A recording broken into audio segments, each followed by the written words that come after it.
fixe aux enseignes. Donc, pour rendre muet votre micro, c'est simple, hein, c'est en bas à gauche, vous cliquez sur muet. Vous avez également sur ce même onglet en bas converser. Ça vous ouvrira une boîte de dialogue sur la droite et comme ça, on pourra, si vous voulez poser des questions, vous pourrez les poser dessus et également cliquer sur les liens qu'on vous partagera. On va commencer les présentations par l'écran en haut à gauche. Donc, Lionel, je te laisse commencer. N'oublie pas d'activer ton micro. Oui, bonjour. Donc, j'ai pas écouté en fait. C'est juste pour te présenter. On fait un tour de table. Ok. Lionel, directeur général de DocInnov. Et je suis un petit peu présent ici aujourd'hui pour vous montrer qu'en tout cas, notre entreprise essaye de travailler encore un petit peu sur les quelques produits qu'on nous demande encore en ce moment. Et voilà, de rendre service en faisant quelques équipements de protection. Merci. Je le relance. Je lance juste donc présentation courte comme tu viens de le faire, parfait. Puis dire si voilà votre entreprise est ouverte ou fermée. Et comme ça, on enchaîne vite pour pouvoir démarrer vite la présentation et les intervenants après derrière. Je te laisse la parole, Sandrine. Jean-Michel. Donc Jean-Michel, les relais d'Alsace à Briançon. Donc comme tous les restaurateurs, on est bien fermé et on attend patiemment la reprise. Voilà. Didier. Didier Moraval-Vincent, coprésident des enseignes et Alpedata et entreprise ouverte. Fabienne. Oui, mais ils vont me demander. Après, tu fais comme ça. Fabienne. Alors, Fabienne, l'Institut de beauté Isoar, fermé actuellement. Normalement. Nicolas. Et tu démarres la vidéo. Bonjour, Nicolas, le gîte des Guibertes à Serre-Chevalier, fermé, nous, 2 jours après la date officielle de confinement. Donc, on en reparlera peut-être après pour certaines mesures, le mardi. Voilà, donc hébergeur et aussi moniteur de ski, donc à l'arrêt dans les 2 cas. Ok, Sébastien, est-ce que tu es là? Oui. Oui, je suis là. Alors, Sébastien, président de l'association des commerçants de la Cité Vauban et donc commerçant aussi, le panier alpin, fermé actuellement. C'est ouvert, quoi, mais je tourne en… Eric. On va dire en ralenti. Oui. Eric, vous pouvez vous présenter? Lequel? Ah, c'est moi. Pardon, Okay. Eric Gord. Oui. Oui, bonjour. Donc, Eric Gord, président de Axom Travail Temporaire. Donc, nous sommes fermés depuis le 20 mars au soir.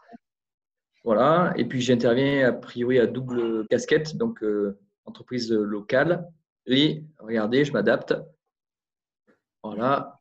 En tant que président de la CCI. Voilà. Donc, je suis à votre disposition. Merci. Coralie? Excusez-moi, donc Coralie, je travaille pour l'Office du tourisme, je suis chargée des relations avec les sociopros du territoire. Merci. Alors, Brian? Alors, Brian Cargo, cabinet BDO, expertise comptable. Le cabinet est bien sûr sur le front, en télétravail. Tous les collaborateurs sont en activité et on a des horaires de permanence pour que les clients puissent déposer leurs documents. Voilà. Ok, donc Éric Geoffrey. Bonjour, Éric Geoffrey, expert comptable, commissaire aux comptes à Briançon, cabinet ouvert bien sûr et en télétravail pour toute l'équipe. Ok, Dominique. Dominique Auger, donc trésorier de l'association Pro Sercheux. J'enlève ça peut-être. Ok, Olivier. Bonjour, Olivier Chauvin, donc courtier en assurance et adhérent de Pro Sercheux. Ok, Jean Favier. N'oubliez pas de réactiver votre micro. Voilà. Jean Favier, coprésident Pro Serre Chevalier, magasin Le Coin Montagne fermé. Ok, Emmanuel. Ça va être à moi là. Emmanuel Héritier, coprésident des enseignes. J'ai la librairie alpine et la presse, donc la maison de la presse. À ce titre, j'ai la chance de pouvoir être ouvert. Ok, Caroline. Caroline Blanchet, le restaurant bar du Chazé à Serre-Chevalier et adhérente de Pro Sercheux. Joss. Alors, j'ai quoi, Géraldine? Studio graphique esquisse, ouvert en télétravail, c'est ça, hein, mais tourne au ralenti. Hein. D'accord. Bernard. Bernard, donc de l'ESL de Saint-Chevalier-Chantemer, fermé évidemment. Ok, Renaud. Bonjour, Renaud Richard, je suis animateur du Club des entrepreneurs et je suis aussi consultant en stratégie et développement durable au sein de Codyssée. Et donc, je continue mon activité en télétravail puisque c'est ce que je fais habituellement de toute façon. Violaine.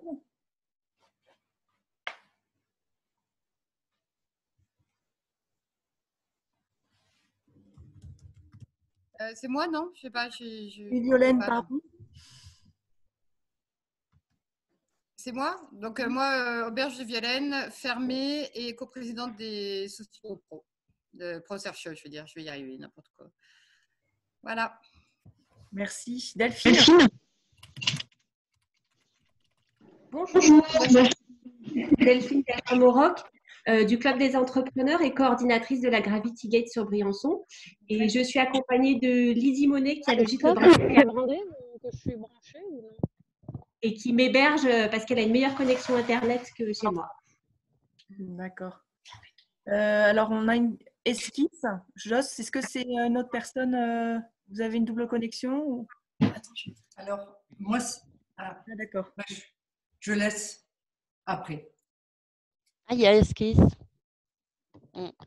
Bonjour. Bonjour. Bonjour, Géraldine, studio graphique esquisse. Voilà, toujours en télétravail, bon, ouvert, mais en télétravail. Voilà. D'accord. Merci. Marie-Claire, je te laisse te présenter. Eh bien, bonjour, Marie-Claire Patirou. Je suis conseillère à la Chambre de commerce et d'industrie des Hautes-Alpes. Merci. Marie, si vous nous entendez, vous pouvez vous présenter. Alors, c'est moi, je pense, Marie-Noël. Marie-Noël Peggy. Bon, moi, j'arrive pas à mettre la... Je vous vois pas. Enfin, je vous vois, mais vous me voyez pas. Alors, c'est un peu pénible, mais c'est comme ça. Donc, c'est le chalet des touristes. On est fermé. Voilà. Et je suis là. Bon. D'accord. Merci à tous. Didier, je te laisse prendre merci. Du coup, je ne me suis pas présentée, pardon. Ah, pardon. Alors, qui c'est qu'on a oublié? Parce que des fois, sur les écrans, on ne voit pas tout le monde. Oui, je vous écoute.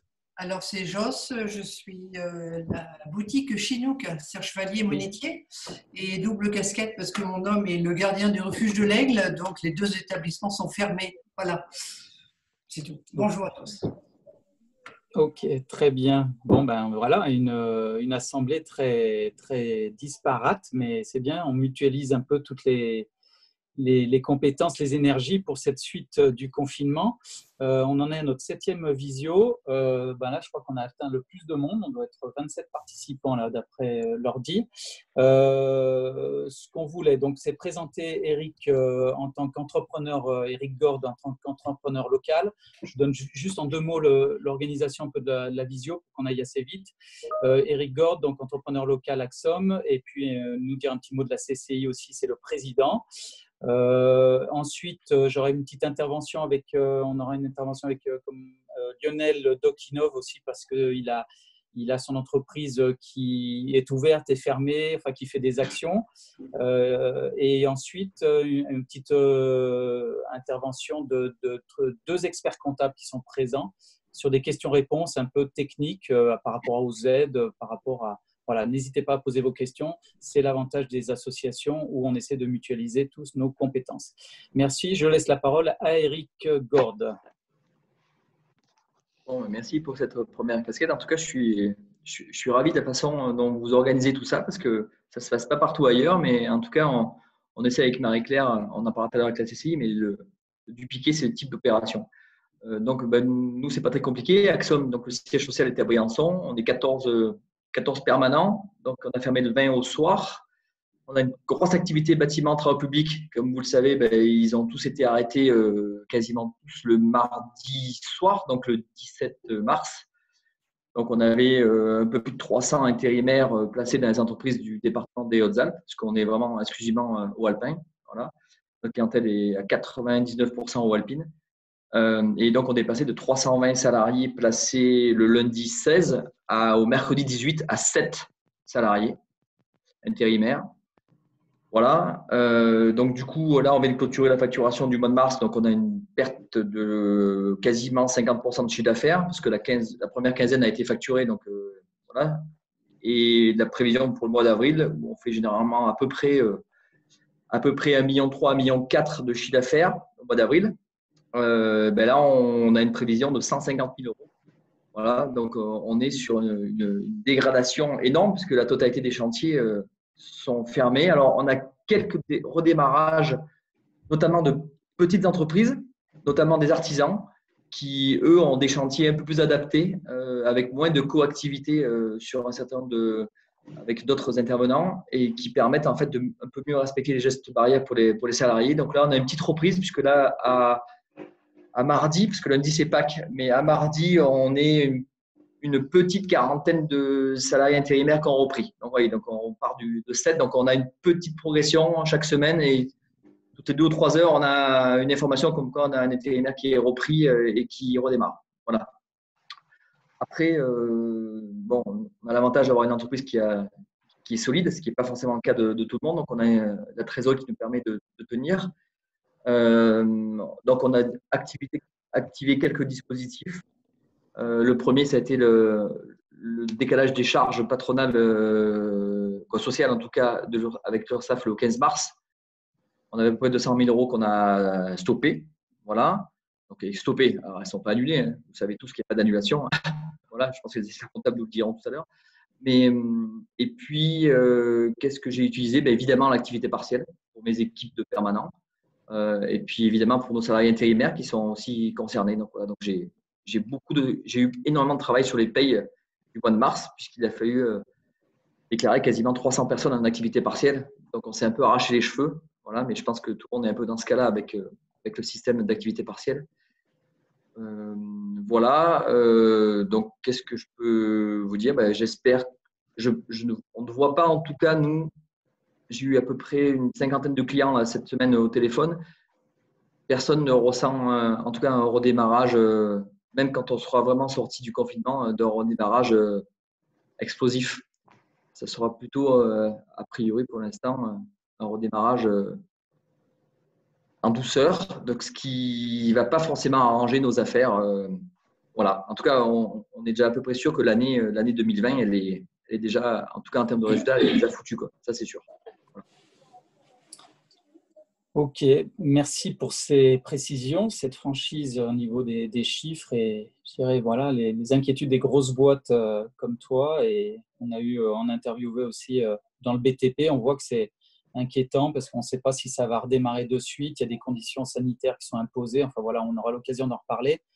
Je voulais maintenant te laisser tout de suite encore une fois la parole, maintenant plutôt au niveau de la CCI, parce que il y a une équipe qui est vraiment une task force, comme disait la région, mais au niveau de la CCI des Hautes-Alpes, vous avez été hyper présent avec Marie-Claire.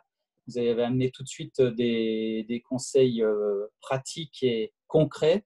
Et maintenant, voilà, mais ça bouge un peu, ça bouge beaucoup. Est-ce qu'il y a des nouveautés par rapport à, je dirais, aux informations de la dernière fois? Vous êtes en relation directe avec l'État. Est-ce qu'il y a des choses à nous amener? Et puis, peut-être une généralité au niveau des entreprises du département. Comment tu ressens? Comment vous avez eu? Quels échos vous avez? Enfin, voilà, comment ça se passe au niveau départemental? Bon, effectivement, on s'est mis en ordre de marche tout de suite. Donc, Marie-Claire fait partie d'une équipe. Alors, c'est Marie-Claire que vous connaissez le plus, mais nous avons 8 techniciens et notre directeur général, Mathieu Badinier. Donc, on est à 100% sur le sujet. Voilà. Donc, on a quasiment 2000 entreprises qui nous ont fait, en tout cas, qui nous ont contactés sur l'adresse mail qu'on a mis en place immédiatement dès le dimanche après-midi. Même le vendredi, même, ça a été, je crois, Marie-Claire, je confonds, mais à 2 jours près, mais en tout cas, voilà.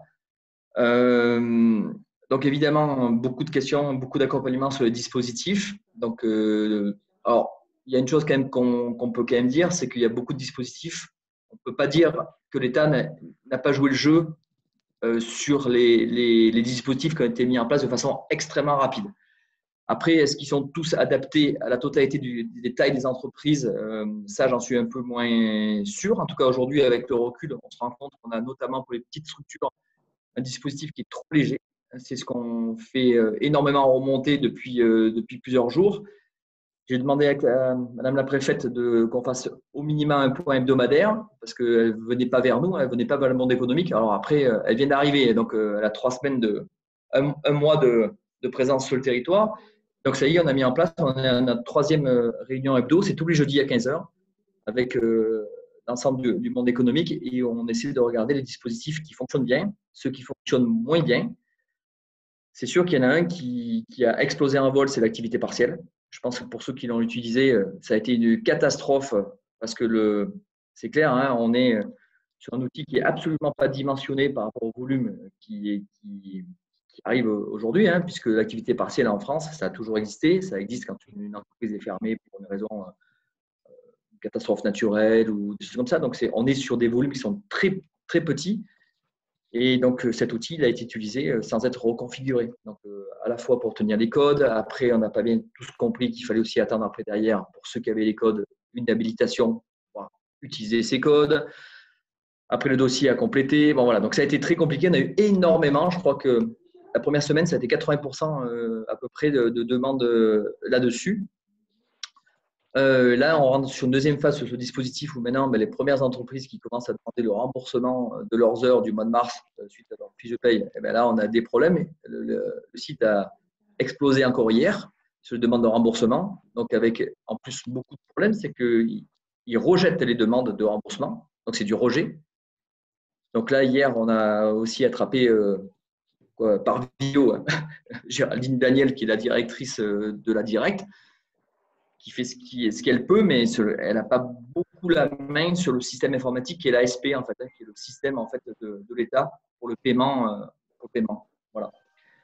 Après, les dispositifs qui ont été beaucoup utilisés, où ça a beaucoup mieux fonctionné, c'est ceux qui sont gérés par la DDFiP, donc par les finances publiques, et notamment le 1500 €, l'aide forfaitaire, où là, l'outil de la DDFiP est beaucoup mieux adapté pour pouvoir répondre vite. Hier soir, on était à 1700 demandes dans le 05 pour 2 200 000 € qui ont été versés déjà. Donc, ça a été quand même assez rapide. Voilà. Alors, pour l'activité partielle, juste pour quelques infos, c'est 2100 entreprises sur le 05 à ce jour qui sont rentrées dans le tuyau de l'activité partielle sur le 05. Et pour 14 000 salariés.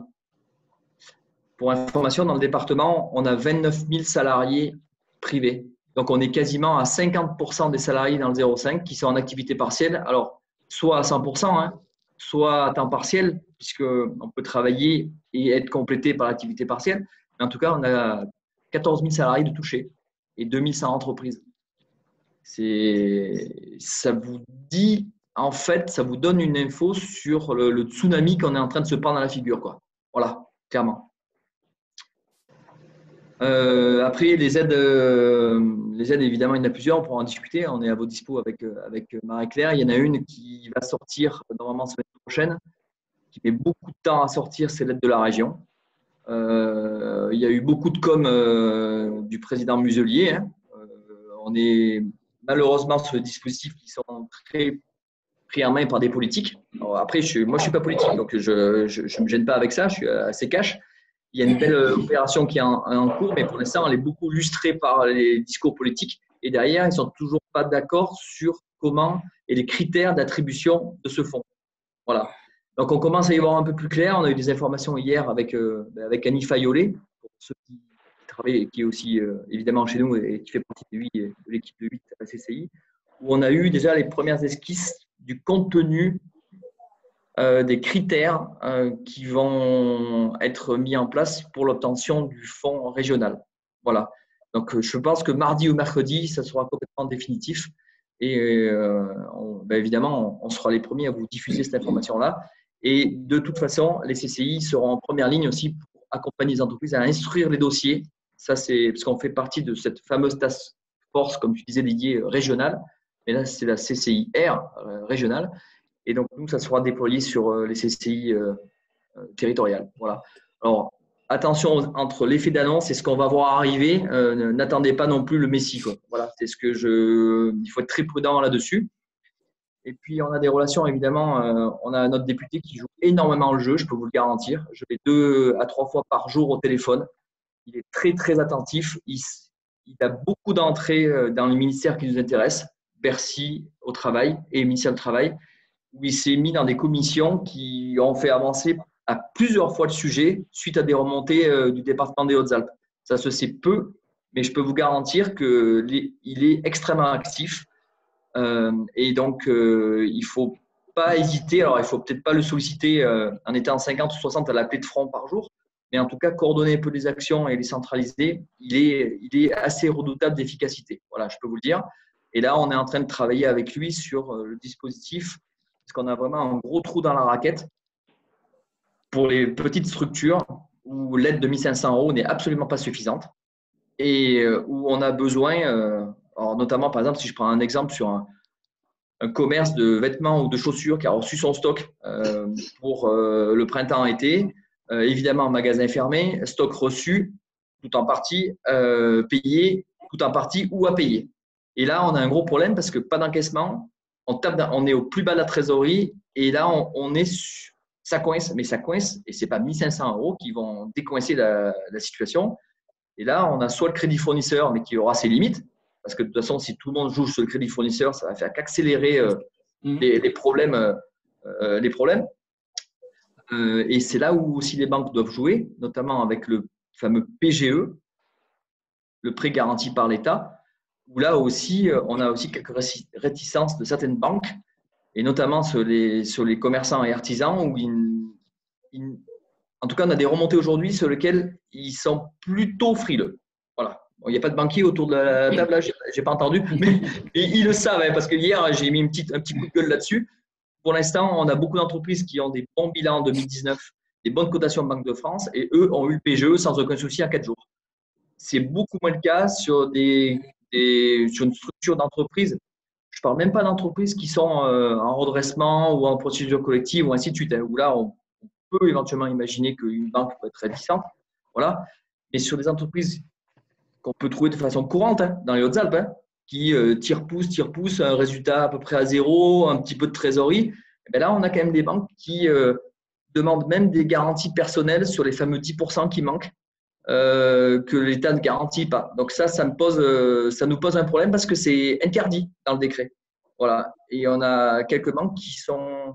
Alors pour l'instant, on collecte les infos, on ne va pas leur faire une mauvaise pute pour l'instant, mais en tout cas, c'est un sujet sur lequel Joël Giraud est extrêmement attentif.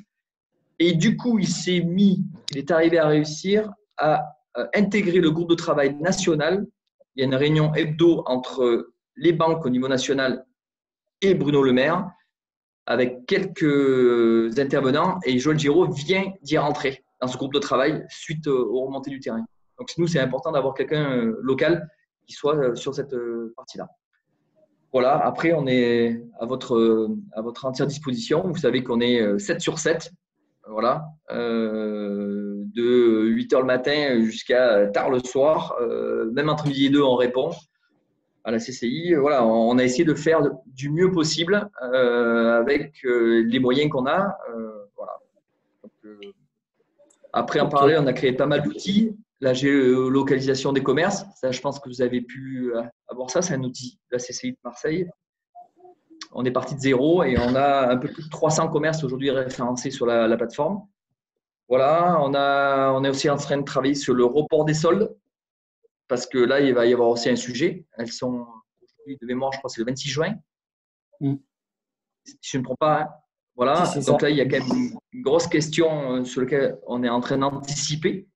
Et puis, comment on va fonctionner. Donc là, vous serez interrogé dans les jours qui arrivent pour avoir un peu votre point de vue là-dessus. Est-ce qu'on fait des soldes rapides pour faire entrer la trésorerie ou on essaie de les décaler un peu plus dans le temps pour faire un peu de la vente avec de la marge? Ça sera vraiment une question qu'il faudra se poser, sachant que ce sont des dates quand même nationales. Hein. Voilà, donc ce sont les remontées du terrain qui détermineront les nouvelles dates. Et puis, on est en train aussi de travailler sur le dégrèvement de la taxe d'occupation de l'espace public. Vous savez que les mairies encaissent et on a quand même beaucoup de hôteliers, restaurateurs et autres qui ont payé cette taxe. Et donc, on a demandé officiellement, un courrier est parti auprès de l'ensemble des maires pour demander que cette taxe soit non pas annulée au prorata de la non-utilisation de cette année, mais qu'il soit annulée pour l'ensemble de l'année pour aider les entreprises. Voilà. Donc, on a tout un tas d'outils qu'on a mis en route. Et puis, on essaie évidemment d'anticiper la sortie, c'est-à-dire comment on va reprendre, parce que je pense qu'on ne va pas reprendre du jour au lendemain, comme je disais, de la même façon qu'on s'est arrêté. On risque d'avoir des consignes sanitaires à respecter dans les commerces, de la gestion de flux, de la désinfection des lieux, à quel rythme, comment. Voilà, donc on va avoir tout un tas de sujets sur lesquels il va falloir se préparer. Le jour où on réouvre, on ne réouvrira pas de la même façon que ce qu'on était avant. Et donc là, on commence aussi à travailler sur le sujet pour que vous ayez un maximum d'informations et de process qui soient opérationnels le premier jour où vous allez ouvrir. Voilà, c'est le travail qu'on a démarré. Voilà, okay. On est à dispo avec Marie-Claire. On est sur le pont, en tout cas. Super, merci pour ce tour d'horizon. C'était très, très intéressant. Est-ce que vous avez des questions-réponses envers Eric ou Marie-Claire pour la CCI?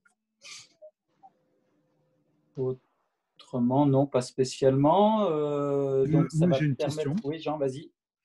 Oui, pardon. Je voudrais savoir quelle est l'attitude à adopter par rapport au click and collect. Puisque j'entends dire que sur Briançon, certaines surfaces ont réouvert en click and collect. Mais ça renvoie à un problème de déplacement où le déplacement ne doit être réalisé que dans des mesures impérieuses. Est-ce que le click and collect rentre dans cette mesure-là? Auquel cas, ça peut être une piste pour beaucoup de commerces de réouvrir en click and collect. Mais il faut accepter le déplacement. Alors, on fait quoi? On est où? Que se passe-t-il? Alors là, c'est un sujet qui remonte pas que de chez nous, qui remonte au niveau national, puisque on a, mais notamment, par exemple, si on regarde les magasins de bricolage, certains ont redémarré leur activité en drive, entre guillemets, et eux le font. Mais la problématique qu'on a aujourd'hui, c'est qu'on se fait en retour dire par les services de l'État, c'est qu'on augmente les flux lors de ce confinement. Et qu'on va à l'inverse de la politique sanitaire. Alors, pour être très clair, on a même certains magasins de bricolage qui ont acheté même de l'alimentation pour animaux pour pouvoir ouvrir. Ils n'en faisaient pas, mais ils en font maintenant. Et comme ça, c'est autorisé et ils peuvent ouvrir et ils en profitent pour vendre un peu autre chose. Donc là, on est sur des trucs qui nous font dresser les cheveux sur la tête. C'est soit on fait la même chose pour tout le monde, soit on ne fait pas de passe-droit. Voilà, et que, je sais pas, moi, d'après ce que j'ai compris, c'est que le confinement était la règle numéro 1, c'était la protection de la population, malheureusement. Hein. Et en 2, c'est l'économie. Donc, on est un peu sur le grand écart sur ces sujets-là. Et si on avance même un peu là-dessus, on a même un peu quelque part, on a énormément alerté sur de la concurrence déloyale, entre guillemets, de certaines grandes surfaces, qui sont mis même à vendre des plantes de jardinerie et ainsi de suite, alors que les jardineries sont fermées, où on vend des vêtements, des chaussures, alors que les magasins de vêtements et de chaussures sont fermés, des magasins, des jouets, voilà, et ainsi de suite. Donc, et là, on a effectivement une zone qui est un peu borderline, on va dire, sur lequel il ne faudrait pas que ça s'amplifie. Voilà. Soit on donne le feu vert à tout le monde, mais on n'est pas cohérent avec le confinement, soit on réduit un peu on restreint les règles. Voilà. Mais je n'ai pas la solution en dehors de faire remonter les infos, quoi. Voilà. On peut espérer que c'est une situation qui va être clarifiée rapidement ou il n'est pas question de se mettre hors la loi, mais il y a un moment quand il faut survivre. Je peux comprendre ceux qui le font, hein, je discute de l'opportunité qu'ils ont, mais à ce moment-là, il faut qu'on le fasse tous. Ah ben oui, c'est ce que je dis. Alors, soit il faut toujours… Moi, j'ai des magasins de vêtements à Gap qui font un peu parce qu'ils ont leur réseau de clients habituels qui leur demandent, il me faut un jean, il faut ainsi de suite. Ils se débrouillent, ils vont le livrer, ils le posent sur le rebord du portail, ils récupèrent, ils essayent. Mais ça, vous le faites une fois, deux fois, trois fois. Si vous avez 10, 20, 30 clients de front, c'est ingérable. Déjà pour vous, c'est ingérable en termes de logistique. Voilà, il faut être un minimum d'organisation. Voilà. Mais n'empêche qu'il y a quand même un peu de la demande de chiffre d'affaires. Et donc, il faut aussi être en capacité d'aller chercher ce chiffre d'affaires. Aujourd'hui, on en a besoin. Voilà. Nous, on a interrogé les forces de l'ordre pour savoir si on pouvait circuler, et on a eu une interdiction formelle. Alors, vous me direz, on n'aurait peut-être pas dû leur demander, comme ça on était tranquille. Ouais, mais c'est sûr. Mais par contre, de l'autre côté, si vous avez un site internet qui fait de la vente en ligne, d'accord, vous êtes autorisé d'aller à la poste pour porter votre colis, par exemple. Ouais. Donc, on n'est pas très loin de ça, quand même. Hein. Merci. Merci. D'autres questions pour Eric? Ouais, Caroline? Oui, bonjour. Moi, c'est pas tant une question, mais d'ailleurs qui ne concerne pas forcément la stricte actualité d'aujourd'hui. Mais vous parliez de vos liens avec notre député du département. Moi, je pense beaucoup en ce moment au statut des travailleurs saisonniers. Hein. Moi, mon activité, elle est saisonnière. Dans le cadre de la réforme du chômage là, qui a été reportée au mois de septembre, est-ce qu'on n'a pas une fenêtre de tir là, pendant ce temps-là pour justement, peut-être à travers notre député, remettre au goût du jour le fait que le statut des saisonniers avec cette réforme du chômage, il est quand même très fragilisé, et que des années comme cette année où en plus l'activité de l'été est vraiment remise en question, combien de temps ils vont pouvoir travailler dans l'année? Enfin, je veux dire, ça devient très catastrophique pour eux. Et je pense que là-dessus, il y a quand même un sujet pour nous, pour les années à venir, arriver à trouver des travailleurs saisonniers qui seront suffisamment protégés en dehors des périodes de saison pour que nous, on puisse aussi ouvrir. Parce que nous, pas de travailleurs saisonniers, on n'ouvre pas. Et des années comme celle-là nous montrent à quel point le statut des saisonniers est fragile. Et la future réforme qui devrait être mise en place à partir du 1er septembre ne fait qu'aggraver la fragilité de leur situation, quoi. Voilà, donc ma question, c'est est-ce qu'on peut profiter de cette fenêtre de tir pour un petit peu remettre au goût du jour, voilà, ce cas des travailleurs saisonniers par rapport à la réforme, quoi. Alors, oui, alors, vous savez qu'il y a bien un député en France qui est archi au sujet, en tout cas sur le sujet des saisonniers, c'est lui. Parce qu'il y a beaucoup de choses qui ont été avancées pour lui. Alors, à Gap, notre députée Pascale Boyer, elle fait aussi un sacré job de son côté. Voilà, là, on est sur Briançonnet, c'est pour ça que je parle de Joël Giraud, parce que c'est sa circonscription, mais voilà. Ils font le job. En tout cas, on a la chance dans le 05 d'avoir 2 députés qui font réellement le job. Là-dessus, il faut quand même revenir un peu. Si on élargit un peu le spectre, pourquoi cette réforme a eu lieu, c'est qu'on a aussi quand même 3-4 millions de chômeurs et beaucoup d'entreprises qui ne trouvent pas de salariés. Et que il faut une protection pour les saisonniers, ça c'est clair, surtout sur des départements comme le nôtre. Mais en face, à côté, vous avez tout un tas d'entreprises qui ont énormément de mal à recruter. Et le but, c'était aussi de fluidifier un peu le marché du travail. Cette réforme servait à ça. C'est sûr qu'avec ce qui est en train de nous arriver dans la figure, hein, septembre, il faudra repousser, à mon avis, à septembre ce texte, parce que ça va fragiliser beaucoup de nos citoyens, nos salariés saisonniers qui vont tomber. Au plus on avance, au plus on tombe dans un système qui dégrade en fait les revenus. Et donc là, il va falloir effectivement être très attentif parce qu'on sait, moi j'ai une entreprise d'insertion aussi à côté, donc je sais bien les difficultés des salariés quand ils commencent à descendre d'un cran. Après, pour les faire remonter vers l'emploi, c'est extrêmement compliqué. Voilà, donc il ne faut pas qu'on ait cette chute qui descende trop bas sur les revenus et sur les situations individuelles des gens. Voilà. Mais je vais en reparler à Joël. Là, je l'aurai. On est quoi? On est vendredi aujourd'hui. De toute façon, je l'aurai. Midi et demi, je l'ai. Tous les jours à midi et demi, je l'ai. Donc, à midi et demi, je referai part de cette remarque. Alors, autre que remarque, hein, de ce point important. Merci. Ok, ben écoutez, je crois qu'on a fait un bon point. Juste pour revenir sur tes interrogations, aussi sur la région, on a eu la chance d'avoir Madame Campagnola-Savon qui a assisté à une visio, donc qui nous a fait une intervention mardi dernier.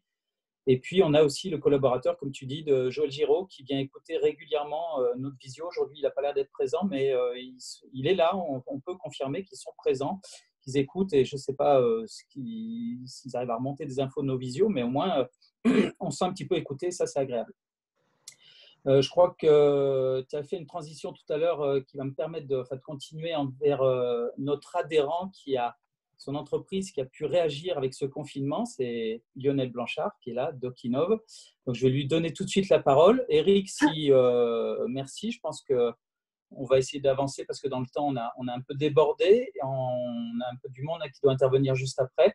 Si tu veux rester avec nous, c'est bien volontiers. Si tu as d'autres visios, on a compris que tu en étais à ta 3e. Tu nous disais ça tout à l'heure. Mais c'est vraiment génial. Merci de ta présence. En tout cas, merci de je reste avec vous. Je suis disponible. J'en ai pas d'autres. Voilà. C'est génial. Lionel, alors, adhérent des enseignes et ton entreprise a réagi par rapport au confinement. Alors, moi, j'ai cru comprendre que tu étais fermé, mais finalement, tu es ouvert. Enfin, tu es comment? Voilà, vas-y, on t'écoute. Oui, ben, en fait, on est ouvert-fermé, quoi. Donc on est officiellement fermé au public. Par contre, effectivement, on fait entre guillemets drive pour livrer des produits et notamment des produits de mise en sécurité. Donc les premiers qu'on a réalisés étaient ceux de la mise en protection des salariés de l'accueil du cabinet de radiographie de Briançon.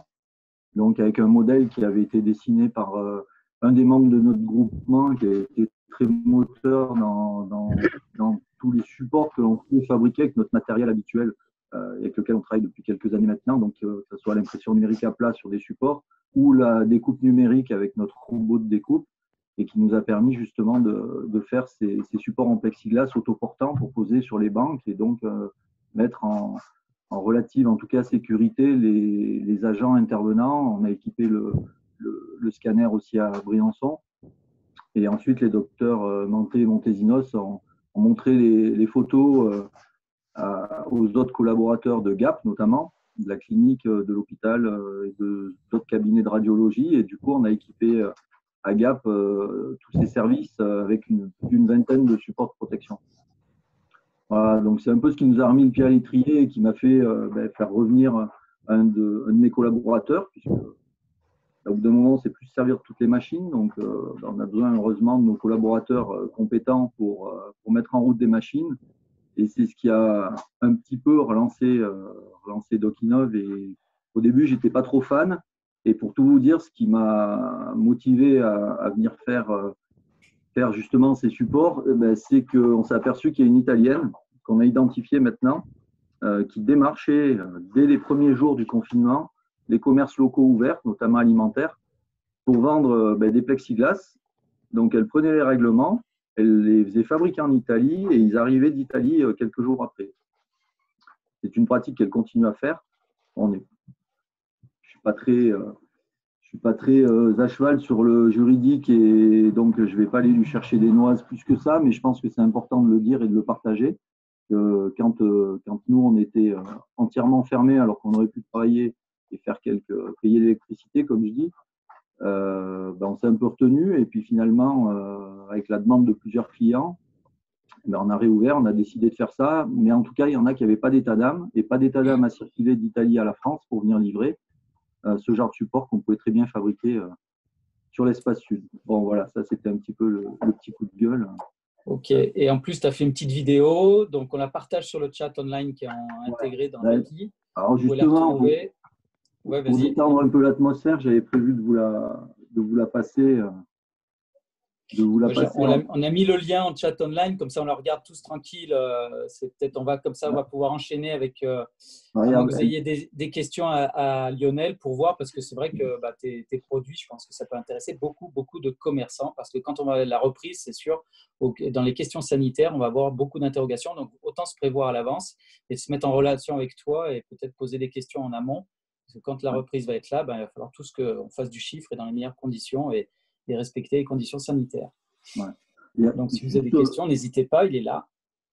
Hormis ces produits et puis le petit fonctionnement qu'on essaye d'avoir, moi, je voulais revenir un peu sur ce que vous avez dit concernant les aides de l'État et la proximité de nos élus.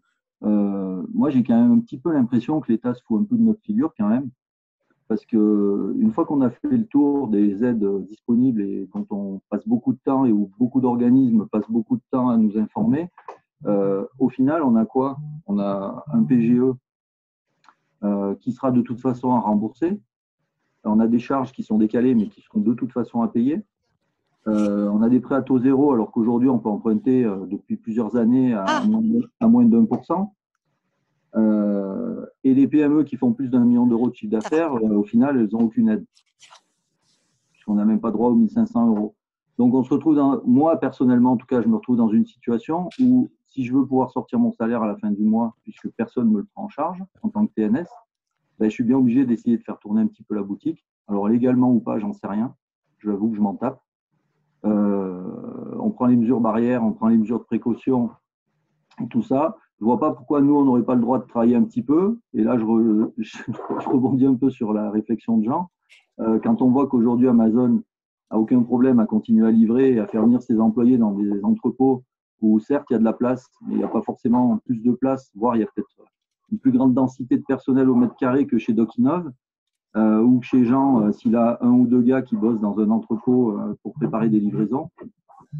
Et là, ça pose de problème à personne, de la même manière que les grandes surfaces qui, effectivement, vendent des imprimantes, alors qu'un boulanger qui vient d'ouvrir l'an dernier pour un super magasin à Briançon, qu'on a enfin un commerce au niveau dans le département en termes d'IFI vidéo, lui, il ne peut pas ouvrir. Notre voisin Carrefour à côté, à qui j'en veux pas du tout, mais qui a vendu toutes les imprimantes qu'il avait disponibles. Voilà, je trouve que, honnêtement, pour moi, dans la gestion de cette crise au niveau État, je suis pas entièrement d'accord sur toutes ces mesures et je suis pas certain qu'elles aient un effet compensateur réel. Voilà. Donc ça, c'est un petit peu mon petit coup de gueule que je voulais dire parce que je trouve pas qu'on soit tant aidé que ça. Je trouve pas que l'État y mette tant que ça. Effectivement, il y a le chômage partiel qui a été ouvert. C'est la seule chose et le chômage partiel, il est quand même financé par les cotisations des entreprises et pas par l'État. Alors l'État y abondera sûrement de fait, mais je veux dire aujourd'hui, quand on nous parle d'un plan massif, qu'il n'y aura aucune entreprise qui sera laissée sur le bord de la route, il faut arrêter de se leurrer. Il va y avoir 30% de défaillances d'entreprises et celles qui vont arriver à rester seront impactées par les 30% de défaillances puisque dedans, il y a des clients. Voilà, donc moi, si tu peux faire passer un petit mot à Joël Giraud, je suis très open pour discuter avec lui et lui dire mon ressenti, mais en tout cas mon ressenti de petit entrepreneur qui aujourd'hui a 10-15 salariés et que moi je me sens complètement à l'abandon dans ce truc-là. Je ne suis pas le seul, il y en a beaucoup. Les restaurateurs ont été les premiers victimes de ça. Mais honnêtement, moi je ne vois pas de soutien de notre État providence aujourd'hui. J'ai plutôt l'impression d'avoir le soutien d'un État ultra-libéral et qui au final ne fait que pour les gros. Voilà. Merci Lionel. Je ne suis pas tout seul à penser ça. À la différence de beaucoup, mais après c'est moi personnellement, je pense que l'action politique, elle ne s'inscrit pas simplement en relayant ou en essayant de dire qu'on fait. Il faut vraiment prouver par des actes qu'on prend soin de l'économie à tous les niveaux. Et dans nos territoires, l'économie à l'année, telle qu'on la vit, ou saisonnière comme la vivent des restaurateurs, c'est pas si facile. Hein. Il faut vraiment qu'on soit solide pour continuer à faire ce qu'on fait. Merci Lionel, ça me fait plaisir de… Mais si je peux vous dire, à mon avis, les mesures vont énormément évoluer. Parce que là, ça a été des mesures flash. Et je pense qu'on y va un peu au jour le jour. Et on commence à avoir quand même des ouvertures sur on parlait de report, mais on ne va pas avoir que du report. C'est obligatoire. Là, pour l'instant, le tribunal de commerce, on a 0 dossier ce matin. 0 dossier de dépôt de bilan ce matin. Ce qui est quand même plutôt une bonne nouvelle. Mais la semaine prochaine, il y en a déjà qui commencent à être dans les tuyaux. Et ainsi de suite. Et donc là, du coup… C'est sûr que ce tsunami, il va en faire. Il va mettre des gens qui n'étaient pas en grande forme. C'est sûr qu'il y a des grandes chances qu'ils passent au travers.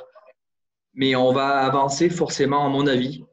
En tout cas, les premières petites infos qu'on peut avoir, on va aller vers des mesures qui seront bien autres que du décalage. Voilà. La région, par exemple, déjà, le seuil va monter à 2 millions d'euros. Moins de 20 salariés, moins de 2 millions d'euros. Ouais, voilà, ça, c'est des critères qui sont déjà à peu près… Eric, sur le courrier que j'ai là, du plan d'urgence et de solidarité pour les entreprises de la région, moi, je vois aide, prêt à l'entreprise qui est sans garantie personnelle à taux zéro et avec un différé d'amortissement de 18 mois maximum. Il n'y a pas de contrepartie obligatoire. Durée maximum 5 ans. Prêt entre 3 000 et 10 000 euros. Mais même pas, je prends 5 minutes pour monter ce dossier. Oui, mais par contre, un commerçant qui doit payer son stock, peut-être 10 000 euros, il les prendra. Voilà. Mais après la problématique, c'est qu'aujourd'hui, tout le monde s'adapte. Jamais personne n'a connu ça. Et que Je ne suis pas là pour défendre les politiques, même si je suis un établissement public, je m'en fous. Moi, j'ai une entreprise privée, je t'ai expliqué, j'ai pris une aide. Les banques me sautent dessus pour me prêter le PGE parce que j'ai la chance d'avoir du résultat, donc je n'ai pas de souci. Je n'ai pas pris parce que intellectuellement, je trouve que c'est à moi de me démerder. J'irai chercher le PGE quand j'aurai besoin et qu'il y a des entreprises qui en ont plus besoin que moi. Voilà. Mais je suis entièrement d'accord qu'aujourd'hui, il y a un gros trou dans la raquette pour un bon nombre d'entreprises qui sont exactement dans ton cas, voilà, sur lequel aujourd'hui, on n'a pas de dispositif ni pour protéger le dirigeant, puisqu'il est, comme tu disais, pas d'activité partielle et en TNS, on n'a pas grand-chose. Peut-être un report peut-être de charges CIPAB ou URSSAF, voilà, mais ça ne va pas chercher très loin. Donc, il faut être… je suis d'accord que pas tout est bon. Mais en tout cas, tout ce qui existe et qu'on peut prendre, il faut prendre. Ça, c'est sûr. Il y a justement, c'est la transition avec les experts comptables vont rentrer un peu dans la danse et j'ai justement Madame Agnès Rousseau que je voudrais présenter, c'est parce que sur l'écran elle est marquée User 1. Madame Agnès Rousseau, c'est cabinet comptable Alpes Stratégie Conseil, si je me présente, si je me trompe pas. Je vous laisse la parole parce que je crois qu'elle voulait répondre en direct à Lionel. Oui, est-ce que vous m'entendez d'abord? Oui, on vous entend. Est-ce que vous m'entendez? Oui. Bon, voilà. Alors, je rejoins, je crois que Eric a pris le relais parfaitement de ce que je voulais dire. Il existe quand même pas mal de choses qui se mettent en place. C'est vrai que les dirigeants, moi aussi, je suis dirigeante. Il n'y a pas énormément d'aide, mais le bon sens, c'est quoi? C'est de savoir que phase 1, on aide par des prêts. Donc, le prêt peut aller jusqu'à 25% du chiffre d'affaires. Ne l'oublions pas et il ne faut se priver de rien. Je reprends l'expression d'Éric. Donc, moi, le discours que je tiens à mes clients, il y a effectivement ceux qui étaient déjà un petit peu bancals, j'allais dire, avant la crise, où il y a des mesures d'urgence à la fois de la région, mais également France Initiative, qui a pris le relais au niveau national et avec le fonds PACA, garanti par la Caisse des dépôts. Il y a eu toutes les 3 Comcom qui ont doté un fonds également pour que la plateforme économique qui va de Georges jusqu'au fin fond de la Grave puisse avoir des aides sans intérêt. Oui, je sais, 3 000 à 10 000 euros, mais le but, c'est d'avoir confiance et de se dire, bon, voilà, ça ne va pas durer des mois. En fait, comme dit Eric, on va voir la fin du confinement, on va voir les modalités. Financièrement, on va les uns les autres, on est inquiets, mais ça va s'adapter jusqu'au jour où il y aura la main à la pâte en disant, malheureusement, si on veut maintenir le tissu économique, il y aura des effacements de dettes. Mais restons optimistes, celui qui a besoin d'argent à court terme, il peut en avoir. Ok, merci Agnès. Je ne sais pas si ça a répondu à Lionel. Ce que je vais faire, c'est qu'on va laisser la parole aussi à un autre expert, un autre comptable, Brian Kergo, donc de BDO, qui voulait peut-être aussi parler d'une aide qui était peut-être moins connue. Enfin voilà, je vous laisse la parole. Et ensuite, on finira avec Eric Geoffrey. Et puis, on fera plus des… Allez-y, posez vos questions après derrière. Oui, alors juste pour répondre par rapport aux aides de l'État, si vous voulez, je vous donne simplement mon point de vue personnel. Si vous voulez aujourd'hui que vous fassiez un emprunt, que vous ayez une subvention de l'État, ça revient un petit peu à la même chose. Hein, parce que de toute façon, si vous avez une subvention de 5 000 euros, ça sera en remboursement sous forme d'impôt ou sous forme de cotisation. Que vous fassiez un emprunt et que ce soit remboursé sous forme d'échéance d'emprunt, pour moi, c'est la même chose. Voilà. Après, en ce qui concerne les aides, bon, je ne vais pas revenir sur le fonds de solidarité. Tout le monde connaît bien les conditions d'attribution, les conditions, d'octroi du prêt. Faut aller sur impôt.gouv. Voilà, il y a des conditions. Moi, ce que je voulais parler, c'est un petit peu du prêt, de l'aide, c'est CPSTI. Donc, en fait, c'est le fonds de solidarité d'aide sociale de l'URSSAF. Alors, c'est pour les TNS, les travailleurs non salariés, qui n'auraient pas bénéficié du fonds de solidarité, donc les 1 500 euros. Ils peuvent faire une demande auprès de l'URSSAF, sachant que cette aide est plafonnée à hauteur de 1 000 euros et qu'il ne faut pas avoir évidemment touché le fonds de solidarité. Alors, cette demande peut être faite directement sur le site institutionnel des réseaux URSSAF, soit pour les indépendants, soit pour l'URSSAF, pour les libéraux. Alors, il ne faut plus utiliser l'adresse mail Action sociale, PACA, URSSAF, parce que cette adresse est saturée. Donc, il faut aller directement sur le site internet des impôts. Des URSSAF, je veux dire. En ce qui concerne les aides de la région, je me permets de donner un petit exemple de ce qu'a fait la région, région Auvergne-Rhône-Alpes, à savoir, elle a créé un fonds d'urgence spécial tourisme et hébergement. Et en fait, ça va permettre de débloquer une subvention à hauteur de 5 000 € pour les entreprises de ce secteur qui ont été impactées. Donc, je peux imaginer, étant donné que la région PACA est une région très touristique, qu'il y aura des aides qui seront certainement de la même grandeur ou en tout cas du même ordre pour la région PACA dans les jours qui viennent, lorsque les conditions d'attribution auront été décidées. En ce qui concerne les prêts, évidemment, je ne peux que vous inciter, en tout cas tous les chefs d'entreprise, à réaliser des prêts pour des prêts de trésorerie, des PGE. Si ce n'est pas possible ou si vous avez un refus, évidemment, le réseau France Initiative, ça a été évoqué, pourra prendre le relais, soit en complément, soit en aide complémentaire. Et ensuite, autre information, pour toutes les professions libérales, donc tous ceux qui ont des caisses de retraite spécifiques à leur profession, il y a des aides qui ont été mises en place aussi en complément, donc soit sous forme de prise en charge des cotisations ou soit sous forme d'aide exceptionnelle. Je parle par exemple pour la carte PINCO, pour toutes les professions libérales qui ont des caisses de retraite spécifiques. Voilà, chaque caisse a sa politique et sa façon d'agir. Voilà. Bien pensé aussi qu'il y a le médiateur du crédit, parce que pour info, il a déjà reçu 10 dossiers, ce qui représente en 3 jours, il a reçu 10 dossiers sur des problématiques de PGE, et ces 10 dossiers, c'est plus que toute l'année dernière, pour vous dire. C'est le directeur de la Banque de France qui est médiateur du crédit, et il est très, très attentif sur le sujet, pour information. Ceux qui ont un peu des problématiques avec le PGE, il ne faut surtout pas hésiter à saisir un médiateur. On peut le faire pour vous, même si vous voulez. Voilà. Alors oui, aussi, j'ai oublié de préciser une chose. Je me permets juste une dernière intervention. Après, je laisserai la parole. C'est sur le chômage partiel. Attention, ou même pour les demandes d'aide auprès de l'URSSAF, attention à bien justifier le pourquoi du comment vous êtes impacté par le coronavirus. Je vous explique, on a des clients qui nous ont dit qu'on remplit le document chômage partiel en disant impact coronavirus, confinement. Non, ça va être systématiquement rejeté. Donc, il faut bien justifier et expliquer en quoi on était impacté, surtout quand on a une entreprise qui n'est pas, qui n'a pas une fermeture administrative, mais qui pourrait en théorie continuer à travailler. Il faut bien justifier pourquoi on était impacté. Voilà. Ok, merci. Éric Geoffrey, donc le cabinet aussi Éric Geoffrey, expertise comptable. Donc juste un petit mot sur ton entreprise. Donc toi là, tu es confiné à Marseille, si j'ai bien compris, mais ton cabinet à Briançon fonctionne. Tu gères à distance, en télétravail, vous avez l'habitude, vous les comptables. Oui, en fait, j'ai vendu il y a 2 ans mon cabinet expertise comptable de Marseille pour me concentrer sur celui de Briançon, où on est maintenant, on est 7.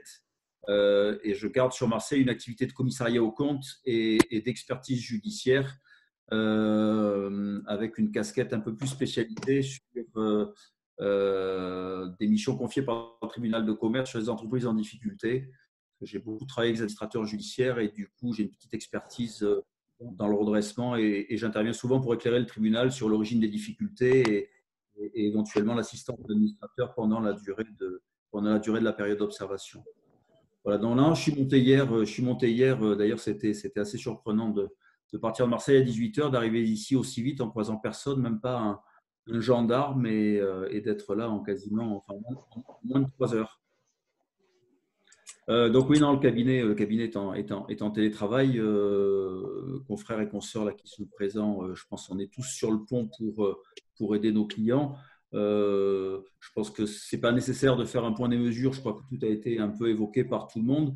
Sur le PGE, moi, j'écoutais une conférence avec le président régional des banques là, sur Marseille qui disait quand même que le montant des aides, c'était 300 milliards d'euros et qu'il fallait qu'on se rende compte que 300 milliards d'euros, c'est les prêts qui sont accordés chaque année par l'ensemble des banques et on leur demande de faire ce travail sur quelques semaines. Donc forcément, ça pose quelques problèmes. Nous, on a un président de l'ordre qui a même stigmatisé les mauvais élèves, comme il les appelle, avec 2 établissements bancaires qui accordent plus difficilement les prêts. Pour éviter de considérer que c'est open bar, 25% du chiffre d'affaires, c'est un plafond. Moi, je conseille à mes clients, je ne sais pas ce que font Brian ou Agnès, mais dans la mesure du possible, d'établir des budgets de trésorerie, même si on a du mal à se fixer là-dessus, mais se mettre en mode crash test de façon à déterminer le montant nécessaire et pas le montant plafond, parce que le jour où il faudra, après le différé de 12 mois, consolider le prêt et définir les modalités de remboursement, je pense que le deuxième effet en sortie de crise risque d'être dramatique sur les défaillances d'entreprise. Oui. Voilà globalement. Juste un point sur les prêts. Le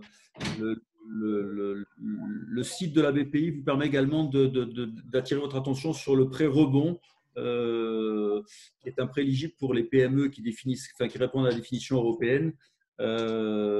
C'est un prêt qui est d'un montant de 10 000 à 300 000 euros selon les régions, sans aucune garantie ni sur les actifs de la société ni sur le dirigeant, remboursable sur 5 ans avec un différé de 2 ans.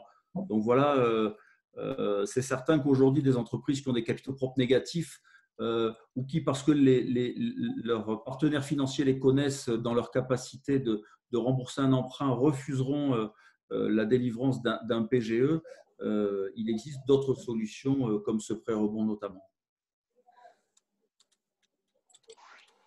Ok, je crois qu'il y avait une question. Emmanuel, tu veux la poser? Non? Tu avais des interrogations auprès des experts comptables? Non, c'est bon? Est-ce qu'il y a d'autres personnes qui ont des questions? N'hésitez pas à lever la main, à enchaîner. Si, Didier.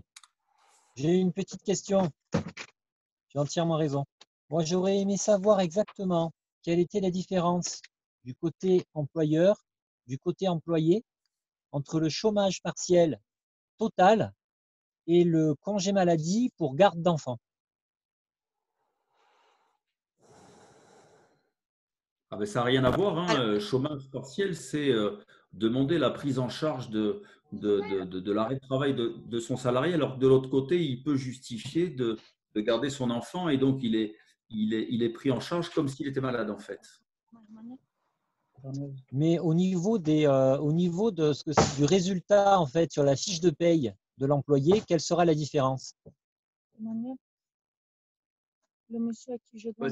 Si vous voulez, il y a une différence, c'est que ça dépend des conventions collectives. Sur l'arrêt maladie, vous risquez d'avoir une obligation de compléter le salaire, donc c'est d'avoir une charge, alors que sur le chômage partiel, c'est du 70% du salaire brut sur lequel vous n'avez pas d'obligation de compléter. Donc là, il peut déjà y avoir une différence, en tout cas, de coût pour l'entreprise. Voilà. Et puis après, ces deux dispositifs, de toute façon, de garde d'enfants ne fonctionnent que pour ceux qui ont des enfants de moins de 16 ans. Donc, vous pouvez tout à fait le cumuler. Vous pouvez être en chômage partiel et puis avoir des gens qui sont à côté en arrêt pour garde d'enfants. C'est sans aucun souci. Par contre, la différence, c'est quand même le seul arrêt maladie où c'est quand même l'employeur qui le déclare. Donc, il faut aller sur amélie.déclare.gouv.fr, je crois, de mémoire, le site, où là, il faut que l'employeur déclare l'arrêt. D'accord ? Il faut que le salarié fasse une attestation sur l'honneur, comme quoi il n'y a pas dans le couple, parce que c'est un par famille d'arrêt maladie. Ce n'est pas les deux.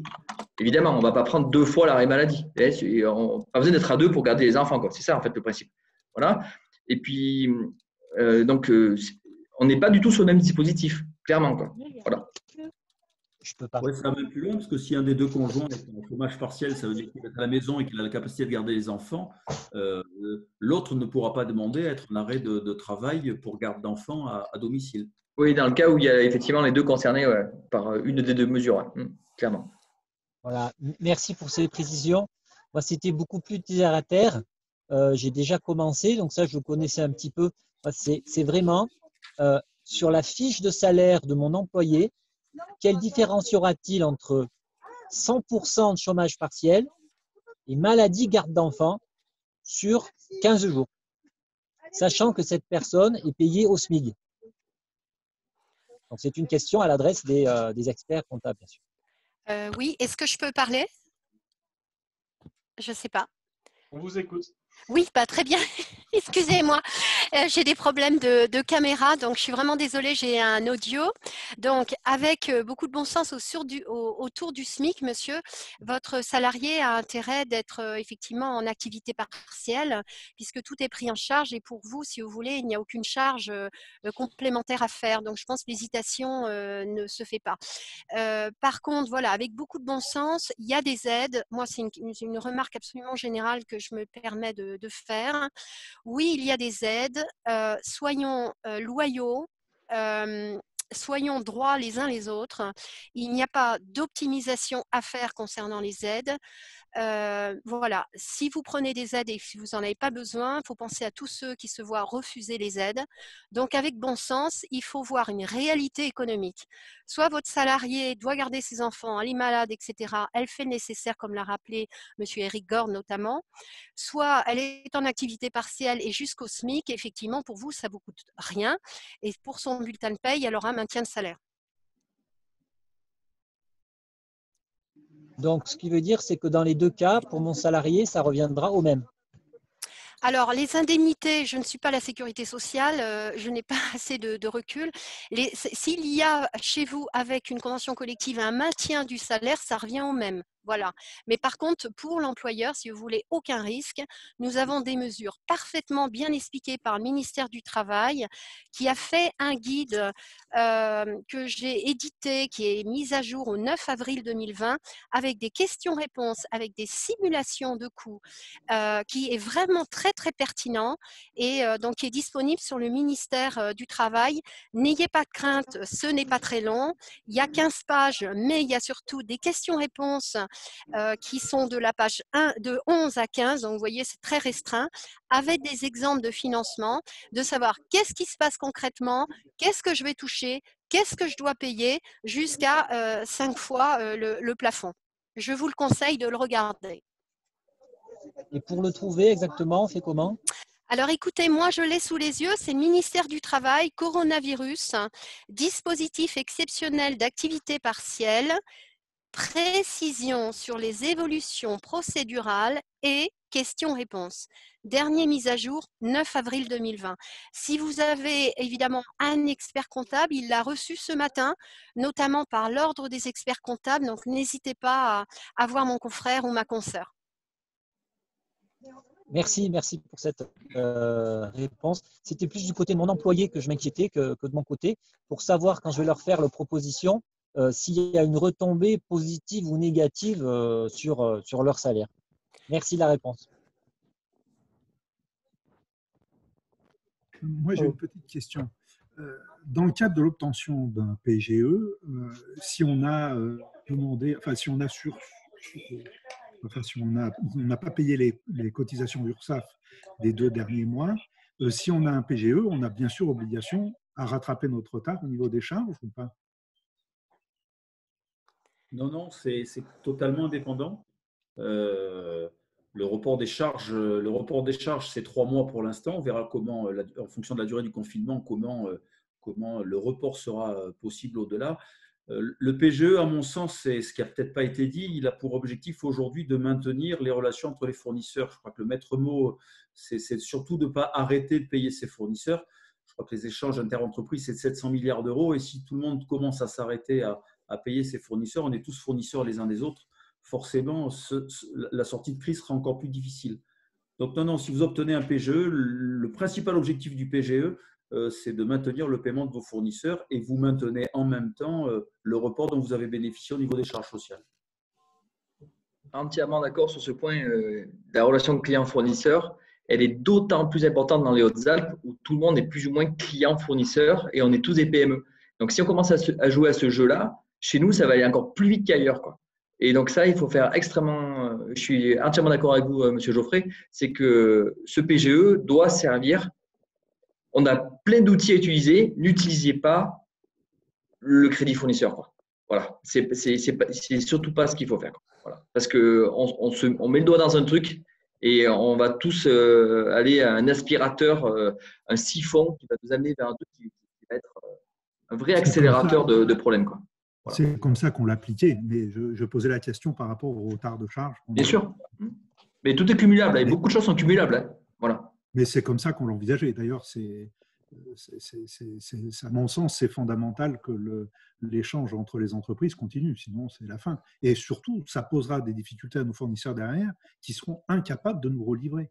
Parce qu'ils vont avoir eux-mêmes des ruptures de trésorerie, ils ne pourront pas payer leurs matières premières. Oui. Et puis ne serait-ce que dans la relation commerciale qu'on a tous les uns avec les autres. Hein. Je ne vous raconte pas demain si on va se prendre un coup de batte de baseball. Hein. Ce n'est pas le but du jeu.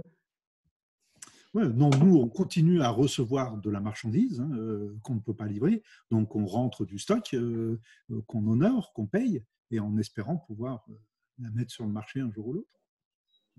Je crois qu'il y a Nicolas qui a une question. Oui, une petite remarque alors concernant par exemple des hébergeurs, des soldes à recevoir donc de clients. Peut-être un message à faire passer via Monsieur Gord là et via peut-être nos députés. Apparemment, c'est vrai que les gens qui ont un petit peu de trésorerie essaient de jouer le jeu au niveau local. Par contre, on se rend compte, notamment nous, sur des soldes de séjour à récupérer, lorsqu'ils ont été effectués par des collectivités locales, là, on n'a absolument aucun retour. Je ne sais pas si vous m'avez entendu. Oui. C'est-à-dire que voilà, les organismes locaux ont l'air de jouer le jeu. Par contre, on s'est entendu comme réponse dans le cadre d'une mairie, sur le cadre d'un gros séjour qui nous doit de l'argent. En général, ça dure déjà, il y a des échéances à 2-3 mois. Et là, sous prétexte de télétravail, on va être réglé, on espère être réglé à 3, 4, 5 mois. Ce qui est carrément insupportable pour des gens, a priori, qui ne sont pas censés avoir les mêmes soucis de trésorerie que peuvent l'avoir des clients normaux. Voilà. C'est un gros sujet. Si je peux me permettre de répondre. Si je peux me permettre de répondre là-dessus, en tout cas, nous, on a beaucoup d'inertie sur les demandes de chômage partiel. On a beaucoup d'inertie sur les créations d'entreprises. Ben oui, j'ai fait des créations d'entreprises, notamment d'indépendants. Donc, j'ai mis quasiment 5 semaines à avoir un cabis pour un indépendant. Oui, il y a énormément d'inertie. Tout prend un temps hallucinant, surtout quand il s'agit de l'administration. Quand on demande des informations auprès des impôts, ça prend du temps. Oui, pour répondre, il y a clairement beaucoup d'inertie, mais il y en avait déjà avant la crise. Donc, ça rajoute encore des choses, du temps. Il y a un point sur lequel on a fait beaucoup de demandes aussi, c'est que quand les administrations doivent de l'argent des entreprises, que c'est pas simple en temps normal, mais que là, du coup, surtout qu'on fasse l'inverse, c'est qu'on soit accélérateur. Parce que la commande publique, en tout cas, quand il y a juste un bout de tampon à faire et un virement, on est beaucoup intervenu sur la DDFIP locale, où on avait beaucoup d'argent, et notamment sur le Briançonnais qui était coincé, parce qu'il y a eu une suspicion de corona dans les services de la DDFIP à Briançon. Et donc, du coup, tout le monde a été mis en quarantaine, tout le monde s'est barré. Donc, je vais être clair, hein. Et tous les virements qui étaient en cours d'être réalisés auprès des entreprises, ils n'ont pas été faits. Et on a mis 15 jours pour que tous ces dossiers soient repris par les agents de la DDFIP de Gap, à notre initiative, pour qu'il y avait des entreprises de BTP, il y avait du Alamano, par exemple, qui avait plusieurs dizaines de milliers d'euros qui étaient coincés, uniquement parce qu'il n'y avait plus personne à Briançon qui le faisait. On avait des entreprises aussi qui accompagnent, que tout le monde connaît, la restauration, hein, Jean-Claude Imbry, par exemple, pour ceux qui le connaissent, il avait plusieurs milliers d'euros coincés par une mairie, uniquement parce que tout était réglé et que la DDFIP ne le faisait pas. Donc, on a demandé à ce que l'administration joue extrêmement le jeu et soit très bienveillante, en tout cas sur l'accélération des paiements de leurs entreprises privées. Voilà. En tout cas, quand il manque rien, pas de pièces. Voilà. Je ne sais pas si c'est le moment de préciser ça, mais j'ai l'impression aussi que pour les grosses entreprises sont bien évidemment au courant. Envers les institutionnels et les services publics, il faut passer par un logiciel Chorus Pro, mais je pense qu'il y a peut-être des petites entreprises qui ne sont pas encore au courant et qui font peut-être des factures et qui ne voient pas le règlement arriver. Et s'ils ne sont pas dans ce logiciel-là, Chorus Pro, et je pense que, par exemple, l'Office du tourisme, je me demande si il faut aussi passer par cette interface maintenant. Voilà, on peut peut-être en dire 2 mots, ça peut peut-être débloquer certaines situations aussi. Alors après, moi, je suis pas spécialiste au niveau de la comptabilité, hein. Mais effectivement, au niveau de l'Office, on marche sur Chorus Pro. Ça, c'est la loi qui l'a imposé depuis plusieurs années dans le cadre de la dématérialisation. Au niveau, en tout cas, de Serre Chevalier, pour ce que je sais des comptables qui y travaillent, c'est que la loi a imposé qu'on ne paye uniquement depuis le 1er janvier 2019 quand les gens nous payaient par Chorus Pro. Évidemment, on n'a pas pu l'appliquer. Là, on est dans de la pédagogie au niveau de l'Office depuis le 1er janvier. À expliquer et à accompagner les pros qui bossent pour l'Office du tourisme à aller sur Chorus Pro.